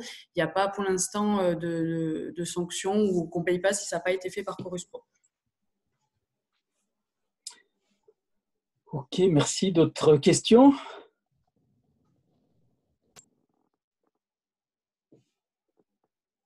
Non, j'en entends pas. Si, il y a une dame qui lève la main, pardon. Allez-y. On ne vous entend pas. Alors, c'est Joss, Armenier. Je voulais avoir des informations quant à comment ça se passe au niveau de la frontière franco-italienne. Est-ce qu'elle est fermée? Est-ce qu'il y a encore des gens qui passent? Parce qu'on voit alors beaucoup moins, mais on voit toujours des petits camions polonais, alors transportés je ne sais pas quoi, mais je me posais la question de savoir si tous les transporteurs étaient à la même... moi, ce n'est pas mon rayon, mais je me posais la question, voilà, de savoir s'il y a des gens, des transporteurs un peu, qui ne transporteraient pas que de la marchandise, pas que de l'alimentaire, passent par la frontière, comment ça se passe, voilà. Qui veut répondre? Je ne sais pas, moi. Je ne bouge pas, donc je ne sais pas. Je crois que la frontière elle est toujours ouverte. Hein. Les gens qui passent, on peut passer en Italie, prendre le tunnel de Frégis pour aller de l'autre côté. Je crois qu'il n'y a pas de fermeture de frontière. Hein. C'est toujours libre. Avec l'utilisation, bien sûr, mais on peut passer la frontière. Voilà. Bon, ben merci. On avait Nicolas Busca qui est intervenu aussi sur une visio il y a une semaine et il nous a dit en effet qu'il assurait un service minimum obligatoire par l'État pour ses bus. Dans son entreprise, elle a bien reçu aussi avec ce confinement, mais il y a quand même un service, il passe, et je crois que c'est pas le seul à pouvoir passer la frontière. D'autres interventions, vous pouvez poser vos questions par écrit si vous n'arrivez pas à parler par le micro aussi, on peut les relayer. Par écrit sur le chat. Sinon, on se posait la question sur l'objectif un peu de ces visios, comment on avançait pour la suite. Juste vous donner une information que mardi prochain, on n'aura pas le temps d'en faire une. Donc, elle va être décalée à vendredi prochain. On a toujours quand même des petites sessions café le matin entre 8h45 et 9h15. Hein, qui veut venir peut venir. Là, c'est ouvert à tous, clients. Il n'y a pas que les commerçants, il y a tout le monde. Est-ce qu'on se posait la question? Donc oui, c'était. Il y a peut-être Renaud qui va peut-être nous dire un petit mot là-dessus. C'est un peu la suite de ces visioconférences. Pourquoi pas réfléchir aussi sur des stratégies, des scénarios. On rouvre rapidement, on rouvre dans 2 mois, dans 6 mois. Et je me demandais si on ne pouvait pas se faire appuyer de Renaud qui a un peu l'habitude d'intervenir sur des stratégies d'entreprise aussi comme ça. Donc, est-ce que tu veux en dire un petit mot, Renaud? Est-ce que tu as le micro? Est-ce qu'on va t'entendre? J'ai le micro, vous allez m'entendre. Si j'appuie sur le bouton, vous allez même me voir. Avec ma coupe confinement. Oui, on en parlait hier, ça peut être un des sujets que je peux amener. Moi, mon travail, c'est toutes ces crises qui sont moins visibles et moins impactantes au premier coup d'œil, où là où on a tout fermé d'un seul coup, mais où on se dit dans 5 ans, 10 ans, 15 ans, 20 ans, à quoi va ressembler notre monde et est-ce que nos entreprises qui existent aujourd'hui, est-ce qu'elles pourront exister dans ce monde dans 5, 10, 15 ans? Donc ça, c'est des stratégies à long terme où on peut se dire ce n'est pas l'urgence du moment. Par contre, c'est la même manière de travailler sur une stratégie dans 10 ans avec une stratégie dans 10 semaines. On remplace juste le mot an par le mot semaine et on a la même manière de travailler. De se dire comment est-ce qu'un système complexe il nous fait des surprises, comment est-ce qu'on peut imaginer, comment est-ce qu'on planifie une stratégie dans un système complexe, c'est-à-dire faire un plan en disant mon business plan il me dit que que là, aujourd'hui, je fais un chiffre de 100 000 et vu que j'ai dit que j'allais faire 10% de plus, c'est-à-dire qu'en 2021, je ferai 110 000, eh ben, un virus ou autre chose, on se casse une jambe ou quoi que ce soit, le beau plan est tombé à l'eau. Donc, comment est-ce qu'on fait dans la vraie vie pour ajuster en permanence? On vise quelque chose et puis après, on ajuste en permanence au quotidien. Donc, on pourrait travailler là-dessus avec ou parler de ça avec une intervention qui serait beaucoup moins pratico-pratique et des réponses sur comment je fais pour telle aide et telle chose comme ça, mais des réflexions sur OK, comment j'essaye de me projeter dans un environnement où on a du mal à savoir sur quoi s'appuyer et qu'est-ce qui peut arriver demain matin, mais il faut le faire quand même. Comment on va au sommet de la montagne quand d'un seul coup il y a une avalanche qui n'était pas prévue, mais qu'on doit quand même aller au sommet de la montagne parce que sinon on meurt sur place. Alors là-dessus, Jean, si je peux rebondir là-dessus parce que je crois que tu avais le mail de SCV qui t'a fait un peu rebondir un peu là-dessus, Jean. Tu m'entends? Moi, si je peux faire un petit rebond sur ce qui a été dit, je ne sais pas. Oui, vas-y, Olivier. Ouais. Ou Brian, non, je ne sais plus qui c'est. Oui, voilà, juste une petite chose. Sur ce qu'a dit Renaud, c'est par rapport à la couverture du risque, hein, quelque part. Donc, je pense que pour ça, il faut assurer le risque, couvrir le risque de ce qui peut arriver. Et je me permets, ça me fait rebondir et penser une chose, c'est que pour les pertes d'exploitation, chez BDO, on a pas mal de clients qui ont fait des demandes auprès des assurances pour ce qu'on appelle la perte d'exploitation. Et donc, sur l'ensemble des clients, il y en a peut-être un ou deux qui avaient la ligne assurance pandémie. Voilà. Donc, tous les autres, ils n'avaient pas l'assurance pandémie. Mais dans le lot, il y en a certains qui ont eu la petite ligne pandémie et donc ils ont pu être indemnisés par leur assurance perte d'exploitation. Voilà, je voulais le préciser. Oui, alors je rejoins Brian. C'est possible de prendre la parole? Allez-y, on vous entend. Allô? Oui, voilà. Donc effectivement, nous aussi, on a eu de la chance, malheureusement, il n'y en a pas deux, mais qu'un client qui a pu bénéficier de la perte d'exploitation. Bon, je pense visiblement qu'il y a une réflexion de fond. Les assureurs donc, ont décidé de participer à l'effort national, notamment sur le fonds de solidarité. Le gouvernement a demandé un complément pour les petites entreprises. Bon, ça, c'est une chose. Pour répondre à la question de la stratégie en matière d'incertitude, écoutez, c'est comme l'armée, hein, qui fait toujours des plans finalement avec très, très pessimiste, moyennement pessimiste, optimiste, etc. Donc, faites-vous accompagner pour bien connaître déjà votre entreprise. Avant de se projeter dans une stratégie, il faut déjà se connaître. Donc, connaître déjà ses frais de structure, incompressibles, savoir également ce qu'on veut être. Donc, il y a surtout une réflexion stratégique avant d'avoir des formules magiques. Donc, une grande connaissance de l'existant avant de se projeter. Et entre les deux, eh bien, ça s'appelle des scénarios. Et ça, votre expert comptable peut vous aider. Peut-être pas maintenant, parce que, excusez-nous, on est pas mal débordé. Mais le moment venu, l'accompagnement stratégique, votre expert comptable peut être utile. Voilà, donc c'était la réflexion d'Agnès Rousseau. Eric, tu voulais rajouter quelque chose?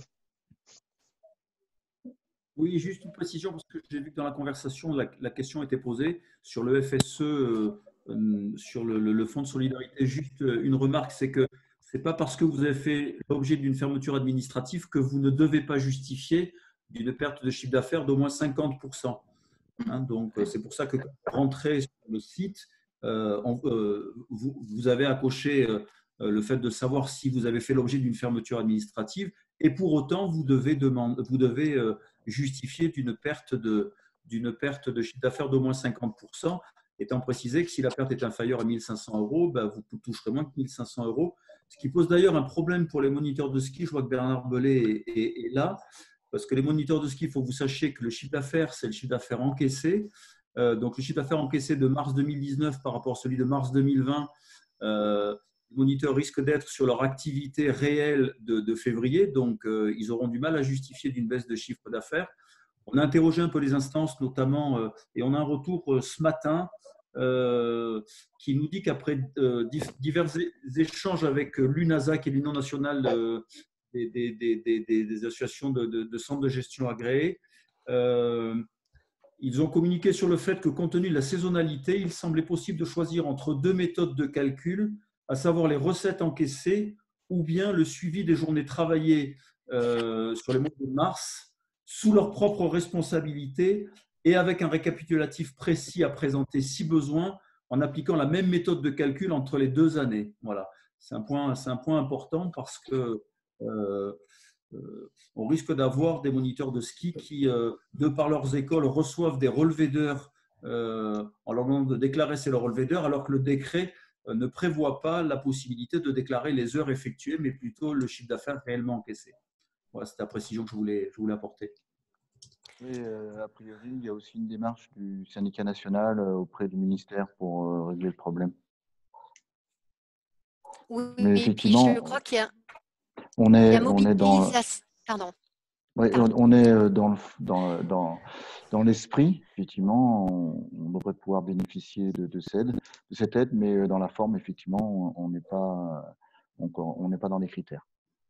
Et sans Voilà, perdre de- il y a également une mobilisation, pardon, vous me dites, hein, il y a Ah oui, également une mobilisation des ESF, donc pour accélérer, je suis bien placée pour le savoir, pour accélérer en fait un point sur l'ensemble de la saison et se projeter sur le taux horaire et avancer les réajustements. Donc, concernant localement, alors c'est bien que le syndicat national se mobilise, mais également les ESF travaillent là-dessus.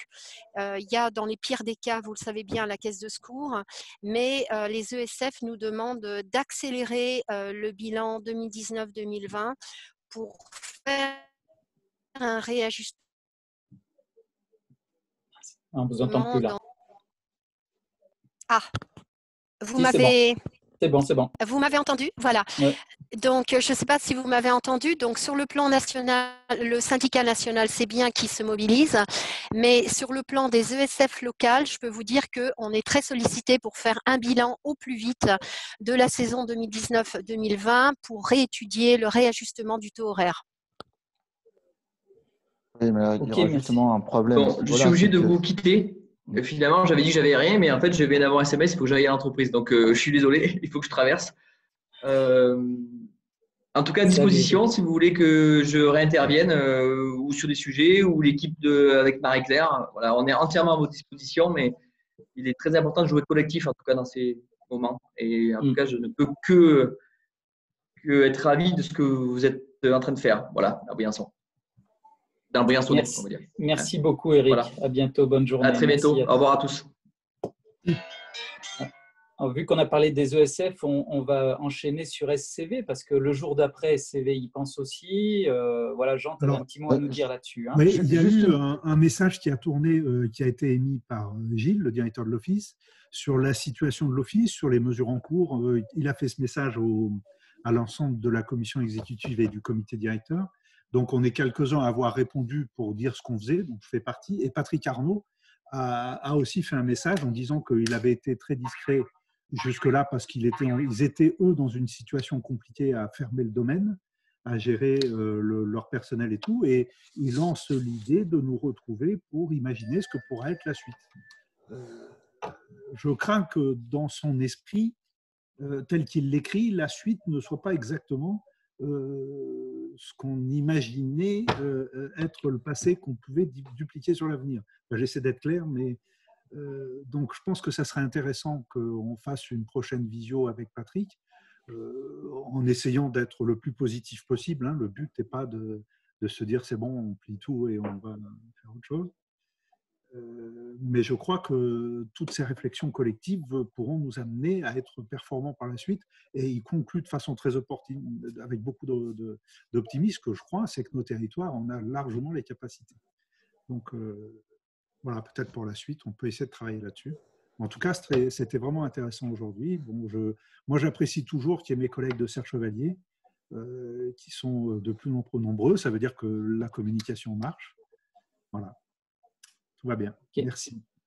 Merci. D'autres interventions, d'autres questions là, parce que l'heure avance, on ne veut pas vous garder trop longtemps. Oui, Nico. Oui, je rejoins Jean et aussi l'intervention de Renaud, je crois, tout à l'heure. Là, c'est vrai que je pense qu'on est dans une période un petit peu charnière, c'est-à-dire que au-delà maintenant de toutes les informations, les supports techniques qu'on a pu déjà recevoir, qu'on va continuer aussi à avoir via nos experts comptables, etc., on va avoir besoin maintenant, dans cette phase-là, de rentrer dans une autre phase qui va être aussi beaucoup d'aide peut-être un peu plus humaine en termes de collaboration entre nous pour essayer justement d'essayer de voir un peu plus loin ce qui serait possible de faire, de changer, effectivement. Si on prend le cas des saisonniers, malheureusement, cette saison, on pourrait penser que cette saison, si le problème du coronavirus s'arrêtait là, ça pourrait équivaloir à une mauvaise saison, on va dire, sans plus, mais on s'aperçoit bien que ces gens qui consommaient dans les commerces ouverts à l'année à Briançon ne vont plus y aller. On ne sait pas de quoi l'été prochain sera fait, c'est-à-dire la deuxième saison pour ceux qui font 2 saisons. Elle est entre guillemets. Donc, je pense que l'accompagnement, il est important qu'il soit un petit peu aussi sous un autre ordre, pas seulement sur des critères techniques et des supports d'aide matériels, mais aussi qu'on arrive à discuter et avoir des compétences humaines pour essayer de discuter, peut-être rassurer et anticiper au mieux cette sortie de crise et se projeter vers l'avenir tout en essayant de travailler dessus comme si ça pouvait reprendre demain, comme dans 6 mois. Voilà. Ok, donc pas de réunion mardi prochain. En plus, lundi soir, on a notre chef de l'État qui parle, donc on ne sait pas si on pourra réagir et on se doute un peu, mais qu'on va continuer. Mais voilà, comme il parle lundi soir, ça va être un peu tôt pour refaire une visio mardi. Ça prend du temps à organiser tout ça. On a plein d'intervenants qui voudraient intervenir. Manu, tu veux ajouter quelque chose? Oui, j'ai oublié une petite question pour nos assureurs qui étaient là mardi. Il s'agissait d'un document. Ils sont partis? Si, il y a Olivier. Il y a Olivier, pardon. Ah, Olivier, parfait. là, ouais. Est-ce qu'ils ont eu le temps de jeter un petit coup d'œil sur le document qui nous permettrait de valider, je dirais, les consignes de sécurité et que les consignes de sécurité ont bien été prises dans nos commerces? Ou est-ce que c'est encore un peu tôt, comme il l'avait préconisé?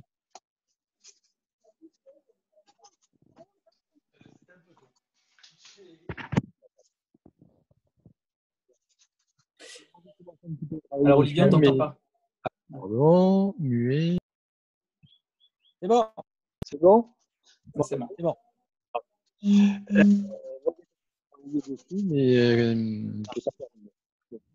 Ça marche pas. Je suis désolé, on ne t'entend pas. Je t'entends pas, je suis désolé. Olivier, même quand tu n'es pas en muet, on entend un peu par intermittence, comme si tu étais éloigné du micro. Je ne sais pas s'il y a Si une… le casque n'était pas branché. Ouais, voilà.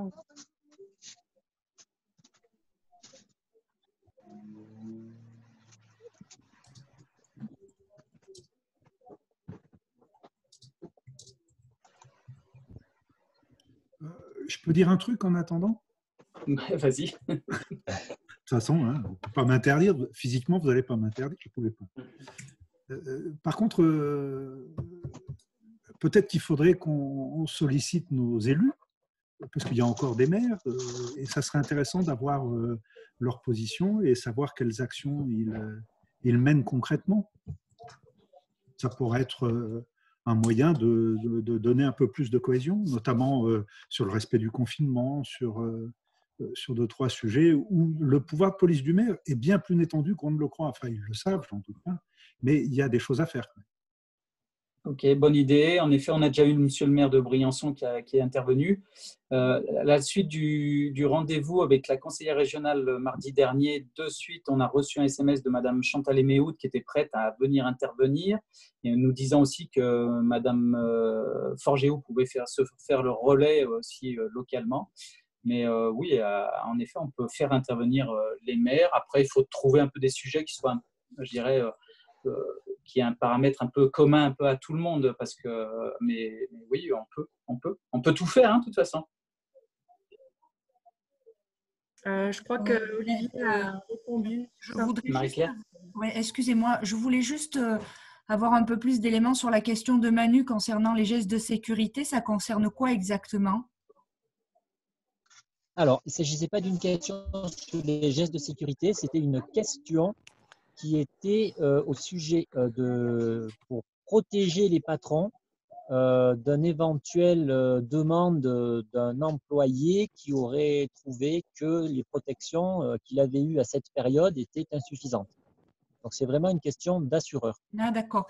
Parce que sinon, alors pour anticiper sur cette situation-là, pour le coup, le ministère du Travail édite régulièrement des fiches métiers qui sont ce qu'elles sont, mais qui donnent de bons éléments sur tout ce qui est sanitaire et sécuritaire par type de métier. Donc, n'hésitez pas à vous rendre sur le site du ministère du Travail et les fiches pratiques par métier sont simples et assez faciles à mettre en place, quoi. Voilà. Mais ça reste de la prévention, effectivement.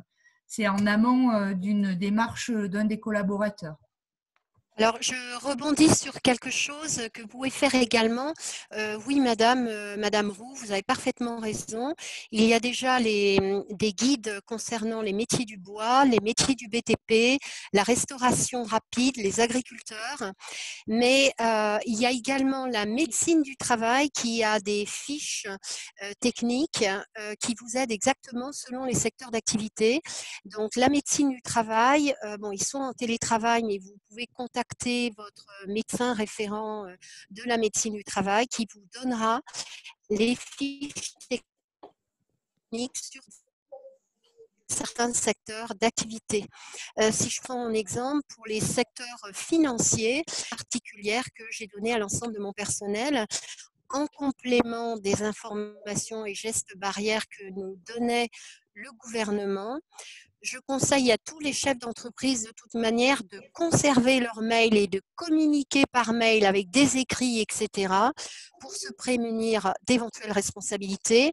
Mais visiblement, la responsabilité pénale, notamment, n'est pas retenue si un de vos salariés, par malheur, a le coronavirus. Voilà. Est-ce que vous m'entendez?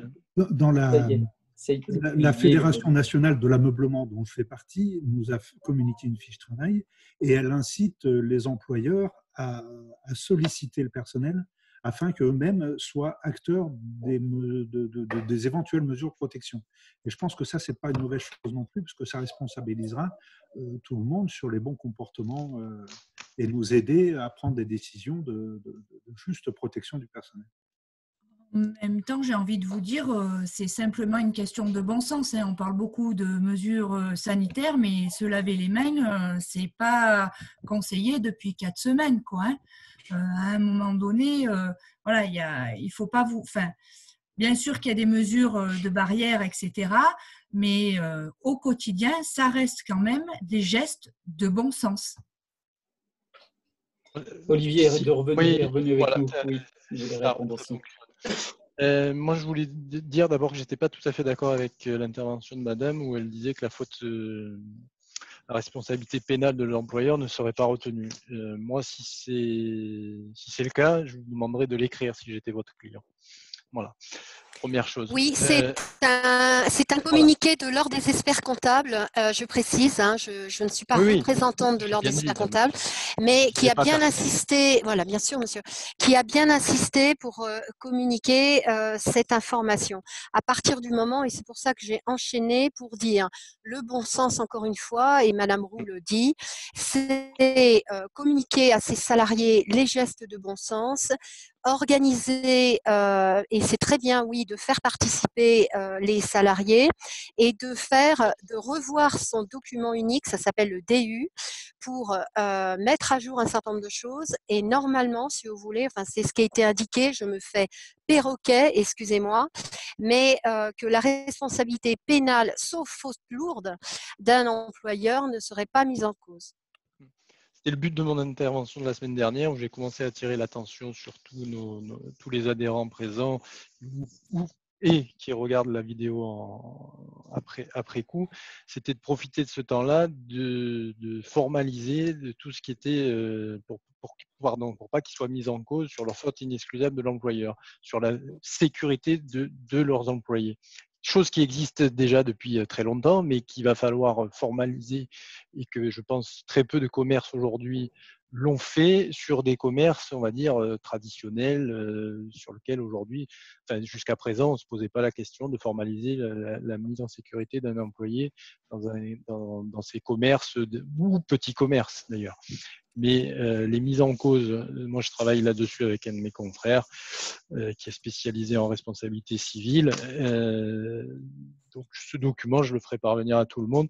Ça relate un petit peu toutes les mises en cause possibles de l'employeur et je vous le ferai parvenir. Mais après, c'est vrai que moi, ça pas Merci beaucoup.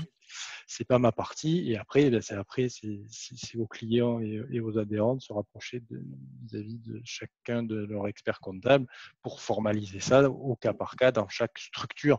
Mais je pense qu'il est important qu'ils puissent mettre ça en place. Et alors, le formalisme, ça peut être juste un document remis aux salariés quand le confinement sera fini et en leur demandant d'appliquer ça rien que par ce document-là, c'est pas à vous que je vais l'apprendre, ils formalisent et du coup, ils réduisent très fortement la possibilité d'être mis en cause pénalement. Voilà. Ok. Merci à tous. Je crois qu'on ne va pas vous tenir plus longtemps. La suite, Sandrine, des questions, la suite, comment on s'organise? Alors, nous, on va mettre en place cet après-midi avec Didier la prochaine thématique pour vendredi prochain. Moi, je vous propose déjà de partir sur un 10h midi, si on parle du futur. Et si vous êtes d'accord, si ça peut vous convenir. Voilà, si vous avez des questions à l'avance à nous envoyer par mail, qu'on puisse préparer cela, c'est positif. Et puis, effectivement, Olivier, on attend le document. Je pense qu'il peut être intéressant pour les employés et les employeurs. Et merci à tous pour votre participation. Ouais, vous pouvez envoyer les questions par mail sur le mail des enseignes de Briançon ou celui de Jean Favier aussi, des enseignes de Searcher. On va vous le mettre par écrit, peut-être là dans le chat online, récupérer les adresses mail et on continue à communiquer. Et puis on se dit à vendredi prochain sur 10h midi, si ça vous convient, mettez un petit pouce et puis voilà. Il y a Lionel qui nous envoie son film. Oui.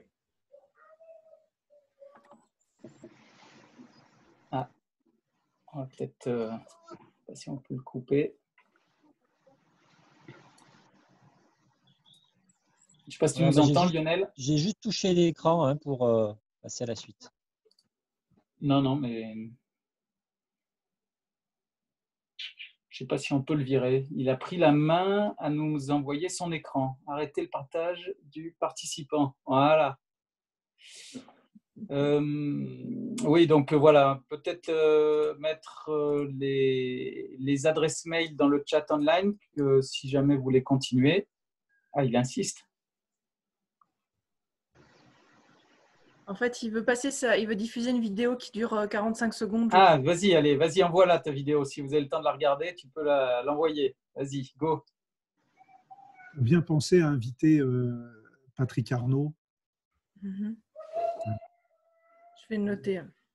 Coralie, il faudra dire à Gilles de venir aussi, bien sûr. Là, j'avais demandé du coup en off à Sandrine. Gilles veut intervenir la semaine prochaine pour vous présenter l'enquête qu'on va lancer. Super. Voilà. Donc, c'est prévu normalement semaine prochaine qu'il intervienne.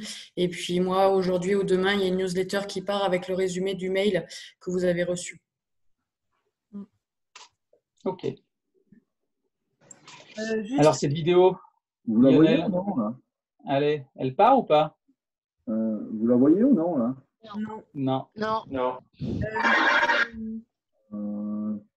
quoi ce En attendant, juste, vous pourrez retrouver cet enregistrement sur le site internet lesenseignes de Briançon.fr. Vous cliquez sur Agenda et vous avez toutes les visios qui sont en ligne sur YouTube. Et on communique également l'intégralité du chat qui est envoyé à tout le monde, pas ce qui est en privé, où vous retrouverez les liens et les mails. Voilà.